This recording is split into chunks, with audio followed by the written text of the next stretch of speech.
εξοπλισμό ή ελαχιστοποιούν τα απόβλητα. Με τον εντοπισμό αυτών των συνηθιών και των κενών, μπορείτε να σχεδιάσετε καλύτερα πού να εστιάσετε τις προσπάθειές σας. Ακολουθεί ένας απλός αυτοέλεγχος κυκλικότητας, τον οποίο μπορείτε να χρησιμοποιήσετε σε μια ομαδική συνάντηση ή εσωτερικό εργαστήριο. Βοηθά να καθοδηγήσει τη συζήτηση, να αποκαλύψει κρυμμένες πρακτικές και να ευθυγραμμίσει την ομάδα γύρω από τις προτεραιότητες για αλλαγή. Κάθε ερώτηση απαντιέται με ναι, κάθετος, όχι κάθετος. Δεν είμαι σίγουρος και μπορεί να συνοδεύεται από παρατηρήσεις. Παρακολουθούμε τη χρήση υλικών ή πόρων στον οργανισμό μας. Επαναχρησιμοποιούμε ή επαναπροσδιορίζουμε υλικά από παλαιότερες δράσεις ή εκδηλώσεις. Συμμετέχουν οι νέοι ή οι ωφελούμενοι στη συνδημιουργία κυκλικών πρακτικών. Έχουμε συνεργαστεί με άλλους φορείς για κοινή χρήση πόρων ή εργαλείων. Εκπαιδεύουμε άλλους, εσωτερικά ή εξωτερικά, σε θέματα βιωσιμότητας ή κυκλικής οικονομίας. Διαθέτουμε σύστημα διαχείρισης υπολοιπόμενων υλικών μετά από δράσεις. Οι προμήθειές μας βασίζονται σε κριτήρια βιωσιμότητας ή δυναμικής επαναχρησιμοποίησης. Αξιολογούμε τον περιβαλλοντικό αντίκτυπο των δραστηριοτήτων μας. Υπάρχει άτομο στην ομάδα υπεύθυνο για τη βιώσιμη πρακτική. Συλλέγουμε ανατροφοδότηση από νέους ή εταίρους για τις οικολογικές μας πρακτικές. Κάθε απάντηση μπορεί να συνοδεύεται από σύντομο αναστοχασμό. Τι κάνουμε ήδη καλά? Τι θα μπορούσαμε να βελτιώσουμε γρήγορα? Τι χρειάζεται μακροπρόθεσμη στρατηγική? Αυτό το απλό εργαλείο μπορεί να αποτελέσει την αφετηρία για πιο σύνθετο σχεδιασμό και παρακολούθηση. Ενθαρρύνει τη διαφάνεια και προσκαλεί την ομάδα να συνδημιουργήσει λύσεις. Η πορεία προς την κυκλικότητα. Η κυκλικότητα δεν εφαρμόζεται από τη μία μέρα στην άλλη. Είναι τόσο νοοτροπία όσο και σταδιακή διαδικασία. Πολλές ΜΚΟ περνούν από μια σειρά φάσεων στην πορεία τους προς πιο κυκλική λειτουργία. Αν και κάθε οργανισμός είναι μοναδικός, οι περισσότεροι ακολουθούν ένα παρόμοιο μοτίβο. Ευαισθητοποίηση, ανάλυση, πειραματισμός και ανάπτυξη. Η κατανόηση αυτής της εξέλιξης βοηθά τις ομάδες να παραμένουν σταθερές και κινητοποιημένες, ακόμα και όταν η διαδικασία φαίνεται πολύπλοκη. Ευαισθητοποίηση και ευθυγράμμιση. Ξεκινήστε με το να καλλιεργήσετε κοινή κατανόηση. Τι είναι η κυκλική οικονομία και γιατί έχει σημασία? Οργανώστε μια εσωτερική συνεδρία με οπτικό υλικό ή σύντομα βίντεο από αξιόπιστες πηγές και ανοίξτε τη συζήτηση. Προσκαλέστε ομιλητές, περιβαλλοντικούς εκπαιδευτές ή νέους που δραστηριοποιούνται στα κινήματα για το κλίμα για να ενεργοποιήσουν το ενδιαφέρον της ομάδας. Καταγραφή και αξιολόγηση. Αναλύστε πώς χρησιμοποιείτε τους πόρους σήμερα, τι υλικά καταναλώνονται σε εκδηλώσεις, τι αποθηκεύεται και τι καταλήγει στα σκουπίδια. Ένα κέντρο νεολαίας στην Πορτογαλία ανακάλυψε πως σχεδόν όλα τα υλικά εργαστηρίων αγοράζονταν και απορρίπτονταν μέσα σε λίγες εβδομάδες. Σχεδιασμός και συνδημιουργία. Αυτή η φάση απαιτεί δημιουργικότητα. Εμπλέξτε τους νέους όχι μόνο ως συμμετέχοντες, αλλά ως σχεδιαστές λύσεων. Οργανώστε μια συνεδρία ιδεών με ερωτήματα τύπου «Τι θα γινόταν αν?» ή προκλήσεις όπως «Πώς μπορούμε να κάνουμε την επόμενη εκδήλωση 90% zero waste?» Πρωτοτυποποίηση. Επιλέξτε μία ή δύο ιδέες και δοκιμάστε τις σε μικρή κλίμακα. Παραδείγματα, επαναχρησιμοποιούμενα καρτελάκια ονομάτων, σταθμός ανταλλαγής ρούχων ή κοινή χρήση διακόσμησης μεταξύ με κυμεοκράφτα. Ενσωμάτωση στην καθημερινή πρακτική. Αν το πείραμα λειτουργήσει, μετατρέψτε το σε κανονικότητα. Ενσωματώστε κυκλικές πρακτικές στην καθημερινή λειτουργία, όπως checklists βιωσιμότητας, εκπαιδεύσεις προσωπικού ή πολιτικές προμηθειών, με έμφαση στα τοπικά ή μεταχειρισμένα υλικά. Αναστοχασμός και επικοινωνία. Μετά από κάθε έργο, κάντε μια αποτίμηση. Τι λειτουργήσε, τι σας εξέπληξε, τι θα αλλάξετε την επόμενη φορά. Μοιραστείτε τα αποτελέσματα σε blog, βίντεο ή μέσα κοινωνικής δικτύωσης. Ακόμη και μια απλή σύγκριση πριν-μετά μπορεί να εμπνεύσει. Μεθοδολογίες για κυκλικότητα. Η κατανόηση του πώς να σκέφτεστε κυκλικά είναι εξίσου σημαντική με το να ξέρετε τι να κάνετε. Οι πιο αποτελεσματικές ΜΚΟ δεν ακολουθούν πάντα μια αυστηρή μέθοδο. Εφαρμόζουν ευέλικτα εργαλεία και προσεγγίσεις, όπως design thinking, ξεκινά με την ενσυναίσθηση. Ορίζει το πρόβλημα Δημιουργεί ιδέες, χτίζει πρωτότυπα και τα δοκιμάζει. Ιδανικό για κυκλικά έργα που απαιτούν πειραματισμό. Human-Centered Design, HCD, θέτει στο επίκεντρο τις ανάγκες των ανθρώπων που επηρεάζονται. Ιδανικό για έργα κοινωνικής καινοτομίας ή με ευάλωτες ομάδες.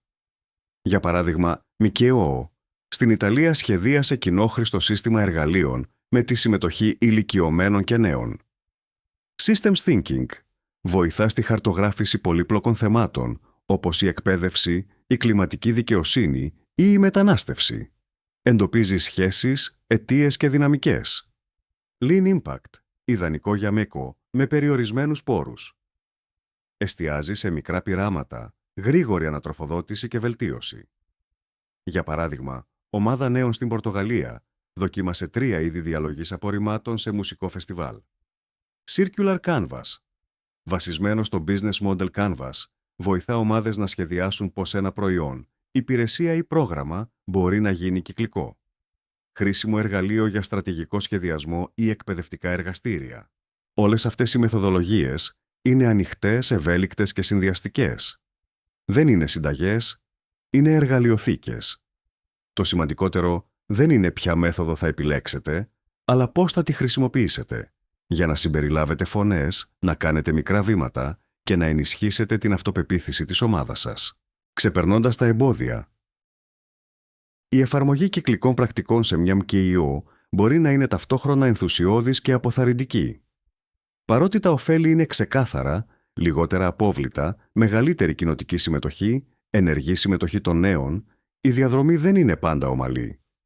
Οι περισσότερες οργανώσεις αντιμετωπίζουν εμπόδια, αλλά πολλά είναι κοινά και ξεπερνιούνται με δημιουργικότητα και συνεργασία. Περιορισμένη χρηματοδότηση.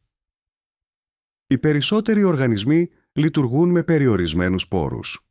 Όμως η κυκλικότητα δεν απαιτεί απαραίτητα νέες αγορές. Συχνά αφορά στη βελτιστοποίηση όσων ήδη έχετε. Για παράδειγμα, οργάνωση νέων στην Κροατία εξοικονόμησε χρήματα χρησιμοποιώντας μεταχειρισμένα υλικά. Αντίσταση στην αλλαγή. Συχνά μέλη ομάδων ή συνεργάτες διστάζουν να αλλάξουν ρουτίνες. Η λύση είναι να ξεκινήσετε μικρά. Για παράδειγμα, ΜΚΟ εισήγαγε σύστημα επαναχρησιμοποιούμενων φλιτζανιών χωρίς κανόνες, μόνο με μια ταμπέλα «πάρε ή άφησε». Σύντομα, έγινε κουλτούρα. Έλλειψη τεχνικής γνώσης. Πολλοί νιώθουν πως δεν είναι αρκετά ειδικοί.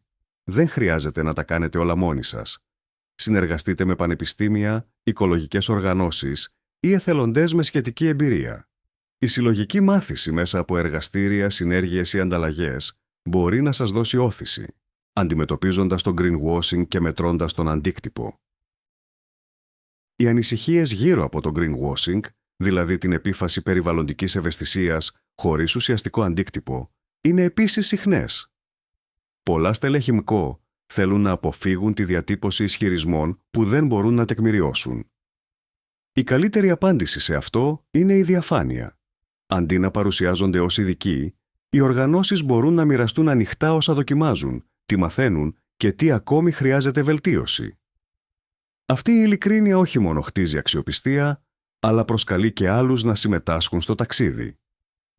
Πολλές ΜΚΟ επίσης δυσκολεύονται να μετρήσουν τον αντίκτυπο των κυκλικών προσπαθειών τους. Είναι δύσκολο να πεις πόσα πλαστικά ποτήρια αποφεύθηκαν, πόσο CO2 εξοικονομήθηκε ή ποιες αλλαγές συμπεριφοράς σημειώθηκαν. Όμως ο αντίκτυπος δεν χρειάζεται πάντα να μετριέται αριθμητικά. Μερικές φορές, μια φωτογραφία από ένα εργαστήριο επανάχρησης, ένα απόσπασμα από έναν νέο συμμετέχοντα ή μια σύγκριση του πριν και μετά στη χρήση υλικών μπορεί να αφηγηθεί μια πιο δυνατή ιστορία. Η συλλογή ποιοτικών δεδομένων και εμπειριών βοηθά στη δημιουργία μιας αφήγησης προόδου, ακόμα και όταν δεν υπάρχουν πλήρεις μετρήσεις. Σε κάθε περίπτωση, ο στόχος δεν είναι να αποφύγουμε τις δυσκολίες, είναι να μαθαίνουμε μέσα από αυτές. Όταν οι ΜΚΟ μοιράζονται ανοιχτά τις προκλήσεις τους και τις αντιμετωπίζουν μαζί με τις ομάδες και τις κοινότητές τους, οικοδομούν ανθεκτικότητα. Και με τον καιρό, αυτά τα προβλήματα γίνονται η πηγή της καινοτομίας, της ιδιοκτησίας και του βιώσιμου μετασχηματισμού, μαθαίνοντας από άλλους. Ένας από τους καλύτερους τρόπους για να αποκτήσει κανείς αυτοπεποίθηση στο κυκλικό ταξίδι είναι να μάθει από εκείνους που έχουν ήδη κάνει τα πρώτα βήματα. Ευτυχώς, πολλές ΜΚΟ στην Ευρώπη και πέρα από αυτοί έχουν δημιουργήσει έργα, εργαλεία και πρακτικές ρουτίνας που αποδεικνύουν ότι αυτό το έργο δεν είναι μόνο εφικτό, είναι μεταμορφωτικό. Από μικρές συλλογικότητες γειτονιάς έως καθιερωμένα δίκτυα, το φάσμα των πρωτοβουλειών είναι ευρύ, δημιουργικό και βαθιά ριζωμένο στις καθημερινές πραγματικότητες. Αυτές δεν είναι καλογιαλισμένες καμπάνιες με εντυπωσιακή αισθητική. Είναι πραγματικά έργα, συχνά με λίγους πόρους και πολλή φροντίδα. Μερικές από τις πιο επιδραστικές πρωτοβουλίες ξεκίνησαν με μία μόνο ιδέα. Ένα τοπικό εργαστήριο επανάχρησης, ένας κύκλος ραπτικής, μια πλατφόρμα κοινής χρήσης εργαλείων ανάμεσα σε ΜΚΟ. Αυτό που μετράει δεν είναι το μέγεθος, αλλά η ειλικρίνεια. Παραδείγματα εφαρμογής κυκλικών πρακτικών από ΜΚΟ EDU, Ρουμανία. Δραστηριοποιούμενη στη διασταύρωση βιωσιμότητας, σχεδιασμού και εκπαίδευσης, η Ρέντου είναι μια κοινωνική επιχείρηση που δίνει νέα ζωή στα απορρίμματα κλωστοϊφαντουργίας, συλλέγει απορριφθέντα υφάσματα και τα μετατρέπει σε νέα δημιουργικά προϊόντα, από αξεσουάρ μόδας μέχρι διακοσμητικά σπιτιού. Η Ρέντου είναι επίσης ένα εκπαιδευτικό εργαστήριο όπου νέοι συμμετέχουν ενεργά σε όλα τα στάδια: συλλογή, σχεδιασμό, ραφή και αφήγηση. Μέσα από αυτή τη διαδικασία, η Ρέντου όχι μόνο αντιμετωπίζει την κρίση της γρήγορης μόδας, αλλά ενδυναμώνει τους νέους ως δημιουργούς κυκλικών λύσεων.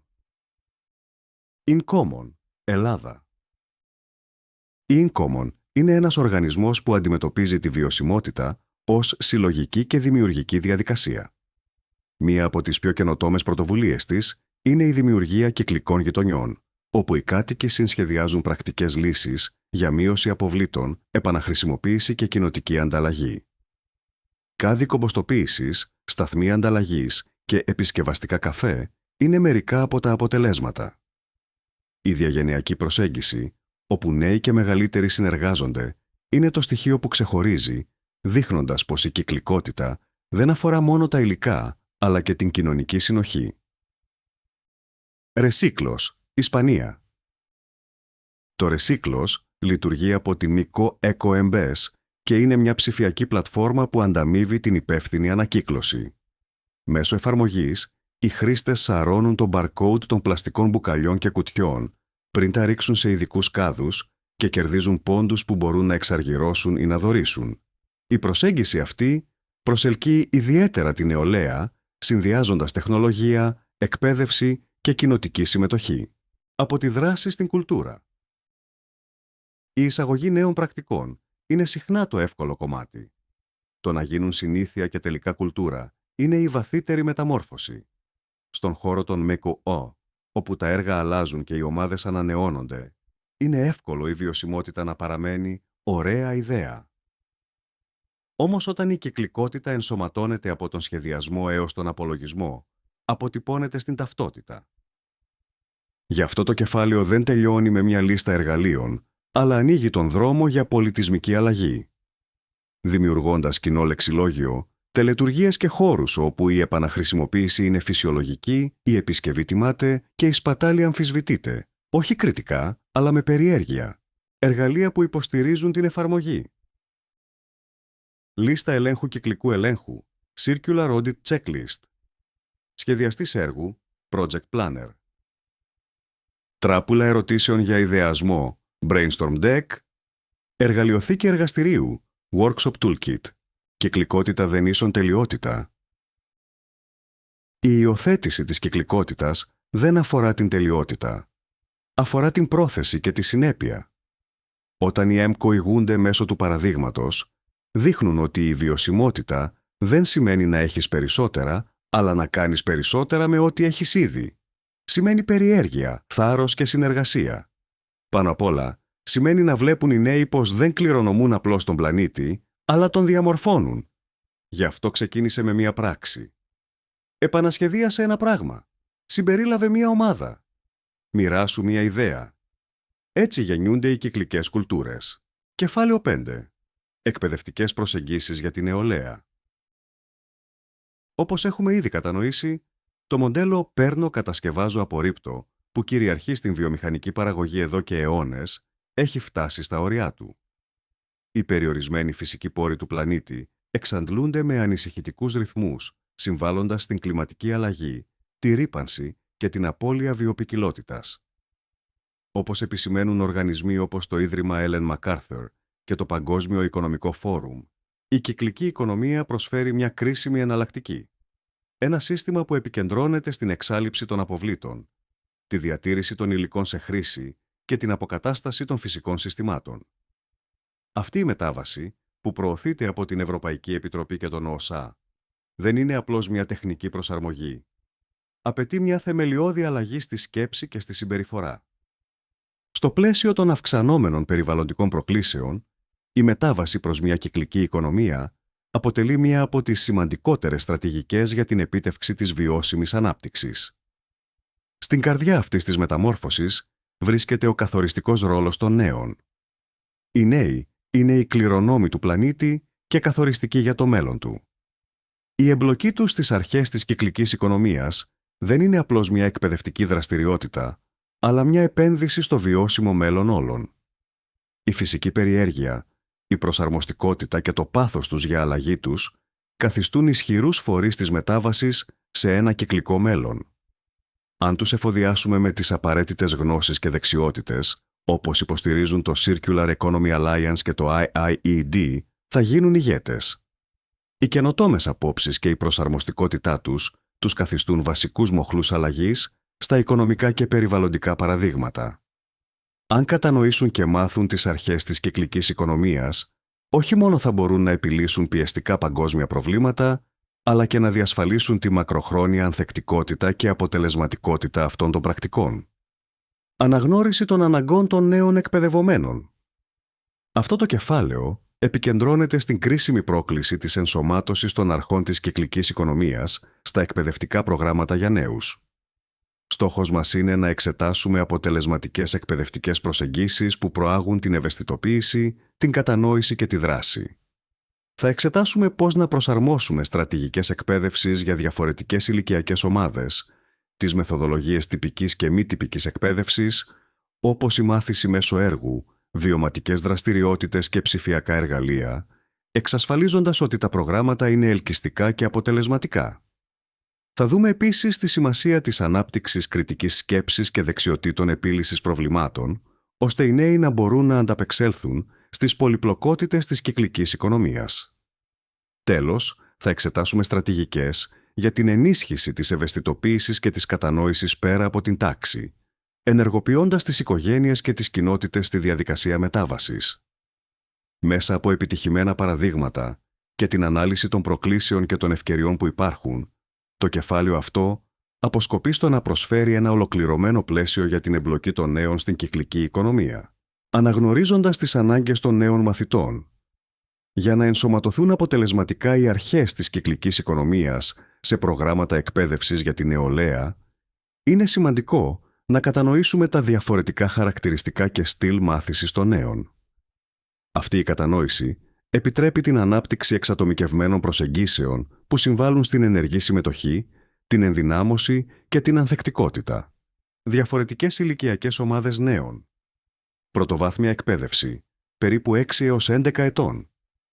Αυτή η ηλικιακή ομάδα χαρακτηρίζεται από φυσική περιέργεια και ισχυρή σύνδεση με το περιβάλλον. Η μάθηση είναι πιο αποτελεσματική μέσω του παιχνιδιού, της αφήγησης και των βιωματικών δραστηριοτήτων. Αρχίζουν να κατανοούν σχέσεις αιτίας-αποτελέσματος και αναπτύσσουν αίσθημα ευθύνης. Έννοιες όπως τα απόβλητα και η ανακύκλωση μπορούν να διδαχθούν με απλά παραδείγματα. Το εκπαιδευτικό υλικό του Ιδρύματος Ellen MacArthur είναι πολύ χρήσιμο για αυτή την ηλικία. Δευτεροβάθμια εκπαίδευση, περίπου 12 έως 18 ετών. Οι έφηβοι αναπτύσσουν αφηρημένη σκέψη και ανησυχούν περισσότερο για κοινωνικά και περιβαλλοντικά ζητήματα. Είναι σε θέση να αντιληφθούν πιο σύνθετες έννοιες και να ενδιαφερθούν για λύσεις σε πραγματικά προβλήματα. Η επίδραση των συνομιλίκων είναι έντονη, οπότε τα ομαδικά έργα και οι συζητήσεις είναι ιδιαίτερα αποτελεσματικά. Είναι κατάλληλη περίοδος για την εισαγωγή της συστημικής σκέψης, και την κατανόηση της σχέσης περιβαλλοντικών, κοινωνικών και οικονομικών παραγόντων. Τριτοβάθμια εκπαίδευση, περίπου 18 έως 25 ετών. Σε αυτή την ηλικία, οι νέοι προετοιμάζονται για επαγγελματικές σταδιοδρομίες και ενδιαφέρονται να διερευνήσουν βιώσιμους δρόμους ανάπτυξης. Έχουν αναπτύξει προχωρημένες δεξιότητες κριτικής σκέψης και μπορούν να συμμετάσχουν σε έρευνα και ανάλυση. Εμπλέκονται επίσης σε κοινωνικά και πολιτικά θέματα. Η εκπαίδευση σε αυτό το στάδιο πρέπει να επικεντρώνεται στην εξειδίκευση γνώσεων, την καινοτομία και την επιχειρηματικότητα. Μαθησιακά στυλ των νέων. Μαθησιακή εμπειρία μέσω δράσης, experiential learning. Πολλοί νέοι προτιμούν να μαθαίνουν μέσω της πράξης. Η δημιουργία δραστηριοτήτων όπως εργαστήρια, προσομοιώσεις, πρακτικές ασκήσεις, εκπαιδευτικές εκδρομές και έργα πραγματικής ζωής μπορεί να κάνει τις έννοιες της κυκλικής οικονομίας πιο ρεαλιστικές, κατανοητές και αξέχαστες. Οπτική μάθηση, visual learning. Οπτικά εργαλεία όπως γραφήματα, διαγράμματα και βίντεο μπορούν να βοηθήσουν στην απεικόνιση των πολύπλοκων διαδικασιών και συστημάτων που εμπεριέχει η κυκλική οικονομία. Διαδραστική μάθηση, interactive learning. Η συμμετοχή σε ομαδικές συζητήσεις και έργα, καθώς και η χρήση διαδραστικών ψηφιακών πλατφορμών, ενισχύει την κατανόηση και την απομνημόνευση των πληροφοριών.